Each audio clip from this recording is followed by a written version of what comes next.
ఇవాళ first collection వచ్చేసరికి space silk అండి. ఇవి వచ్చేసరికి 2 మీటర్స్ ఓన్లీ అండి.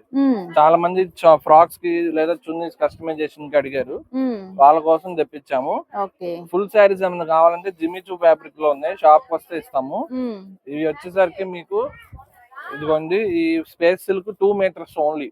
ఒకవేళ వచ్చినా 2.5 వస్తుంది, కానీ మాక్సిమం 2 అనే లెక్కేసుకోండి. కలర్స్ అన్ని కూడా బాగున్నాయండి, మంచి షైన్ అవుతుంది ఫ్యాబ్రిక్. మీ షాప్ వచ్చే వాళ్ళు మినిమం 5 పీసెస్ అండి. సింగిల్ పీస్ 1, 2, 3, 4 అయితే ఇవ్వము. మినిమం 5 పీసెస్ తీసుకోవాలి. 2 to 2.5 లేదా 2 వేసుకోండి. మీకు జస్ట్ ఆఫర్ ప్రైస్ వచ్చేసరికి ఇవి వచ్చేసరికి 75 రూపీస్ పెడతాం. 75 రూపీస్ ఓన్లీ. ఇవి వచ్చేసరికి ఒరిజినల్ స్పేస్ సిల్క్ అండి. ఓన్లీ స్పేస్ సిల్క్ వస్తుంది ఇందులో. అంటే అన్ని మిక్స్డ్ ఫ్యాబ్రిక్స్ వస్తే కనుక 50 రూపీస్ 40 రూపీస్ కూడా ఉంటది. కానీ ఇందులో వచ్చేసరికి ఓన్లీ ఇదిగోండి space silk satins, space silks originals వస్తాయి. ఇలాంటివి మీకు దొరకవండి. ఓన్లీ ఈ ఫ్యాబ్రిక్ కోసం చాలా మంది ఎదుగుతూ ఉంటారు, కాబట్టి మిస్ చేసుకోవచ్చు. కొరియర్ అయినా కూడా కొరియర్ అయినా మినిమం 5 పీసెస్ తీసుకుంటే చేస్తాం. ఓకే అండి.